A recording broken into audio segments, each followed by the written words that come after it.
Hey everybody, it's Jason Blaha here, and today I want to talk to you guys a little bit about strength standards, height, and weight. Because, I get people all the time who are like, no, you should be using body weight multipliers, and you talk about strength. And no, we don't use body weight multipliers. No strength and conditioning coach in the world uses body weight multipliers. No strength sport uses body weight multipliers, because body weight multipliers give the advantage to the shortest, lightest guys every single time. In other words, a really lightweight, short guy to deadlift 3 times their body weight, like on the deadlift, they can deadlift 3 times their body weight. That's not uncommon at powerlifting meets, for example. But for a 275 or higher guy to lift 3 times their body weight, they will be competing at the world level every single time, right? They're absolute world-class level lifter. It's relatively common for guys who weigh 140 pounds who are 5'3". So we don't use that. Now the thing is, people always say, well, these charts, they do have weight classes, so that's important. Like, you have to factor body weight in. Yeah, you do, but there's a reason there are weight classes for these, why they're broken up by weight. That's because people are different heights. In other words, let's say you take my weight. I weigh 220. And you look over at the bench press and you're like, okay, an untrained 220-pound guy should be able to bench press 140 pounds? Really? Yeah. Novice is up to 185, 225 is intermediate, 305 advanced, 380 is elite. Well, a lot of guys are like, you mean a guy who's 220 can do that? Usually without training? Yeah, it's really common. A guy who's fairly untrained, he's 220, pretty good sized guy. He walks into a gym, a lot of them can bench 130, 140 pounds. These charts are based on the experience of strength coaches over the years, usually with healthy young men, high school, college guys, things like that. This is where most of these charts come from. Now, if you were to take that same number, that 140, that's an intermediate for a guy who weighs 123. Same thing, we're still a novice at 185, like novice at 185 for the 220, and you go down, and that's an intermediate for a 165, and a really lightweight guy, that's an advanced lifter. So why is it set up with this way? What does it mean? Well, think of it in these terms. The reason we need to do this by body weight is not because we expect a lighter guy to be weaker for his experience level. We have these charts because we expect a lighter guy to have less training experience unless he's shorter. In other words, if you start out at training 148 pounds and we expect you to bench 170 to be an intermediate, here's my question. If you started at 148 with very, very little body fat, because you're probably skinny, unless you're really short, 148 is not going to be a fat guy by any stretch of the imagination.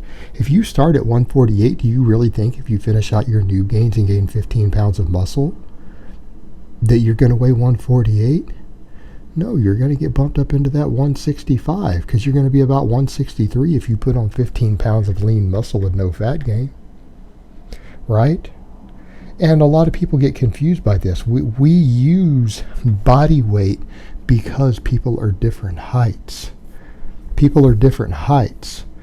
And what we expect is that a person who corresponds on this chart, if you were to stay at a lower body weight, you're actually going to struggle to reach these goals. For example, if you're starting at 148 and you're 5'9",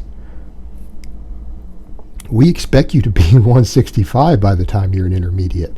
In other words, you don't use the 170 to be an intermediate. We expect you to be benching 185. And by the time you're somewhat advanced, you need to be 181, if not higher. And here's the thing. If a person is 5'5" or 5'6", yeah, they might finish out at the 165 by the time they're advanced. Or by the time they're elite. But if a person is 5'9" and you haven't gained 25 pounds of muscle mass, do you really think that you're an advanced lifter? Because that's ultimately what this comes down to. The advanced chart is what we expect for someone to be at relative to their body weight, assuming they have at least 3 to 5 years of very hard training experience, irrespective of genetics. Now, if you're fairly lean, You're going to be probably the next chart down from a lot of other people your height, but these have to account for height. In other words, if you're 5'9", you are probably going to struggle to ever bench 255 at 165 pounds unless you're a genetic freak. Now, you also see this elite chart usually represents people with either a strength specialization or people who have elite strength genetics to ever reach that on these charts. And the reason for that is that the advanced line is something that's obtainable by anybody if they train long enough. In other words, if you take like the 5 or 6 basic exercises that we have charts for, it is expected that when you maximize your drug-free gains, you put on 90+% of the muscle through your entire body that you're going to gain in your lifetime, and you actually train these exercises regularly enough to have the skill down on them, it would be expected that by 5 years of actual training, that every single human being who's healthy and able-bodied and below about middle age will reach the advanced chart. That represents the potential of the 5-year mark of someone who's training hard, training serious, who is probably genetically average. They don't have any mechanical advantage, special mechanical advantage, such as me on the deadlift. I have long arms, I have big glutes, I have big erectors naturally. So for me, I tend to blow that chart out of the water, and I always have. Like I hit elite numbers early on doing that, because for the deadlift, I'm somewhat genetically gifted, not the most gifted in the world, but above average. Whereas in other people, they're going to be a little further down that chart. But the thing is, if you are genetically average for this lift in terms of leverages and muscle fiber distributions, the advanced is going to be your reachable goal with completely average normal genetics, no athletic gifts, nothing like that. Assuming that you are willing to put in enough time to gain the requisite amount of muscle mass to do that. In other words, you have gained over the course of your training career 20 to 30 pounds of muscle, 20 pounds for shorter guys and 30 pounds for bigger guys, and you are at a relatively athletic body fat percentage. All right. And so the thing is, the people who won't reach these are people who never gained enough muscle. If you never train the exercise, obviously, or you don't gain enough muscle, you're not going to reach the advanced chart, but it's because you didn't eat enough to do so. So it really is an issue of filling out your frame. In other words, these charts assume your level of experience has been sufficient and your diet has been sufficient to gain the amount of muscle mass. So even though they have it listed in body weight, this body weight on the left actually represents a height chart more than anything else. That's really what it represents. Now, what a lot of people need to remember, and what's common, is that if you want to get bigger drug-free, you're probably going to have to gain some body fat. So if a person were to start, at 15-16% body fat at 165, right, they're probably going to have to go above 200 pounds eventually to max out that advanced, or to get beyond it. They probably will. That person might actually have to bulk up the 210 to 220 and be in that 220 chart. And here's the thing that's interesting. If you max out your gains, even if you gain some body fat to get there, and you get a little soft, it's just fine for a lot of strength athletes. What you will usually find is that if you bulk high enough on this chart relative to your height to get to the advanced line, let's say you bulk to 220, you're probably going to have at least a 305 bench. You're probably going to have at least a 480 deadlift. Now, the interesting thing is, though, because you did it by bulking and you gained a little body fat, let's say a person later wants to cut down. You want to cut down a weight class on this chart because you just want to be leaner. You want to be healthier. We're not even talking about for strength sports.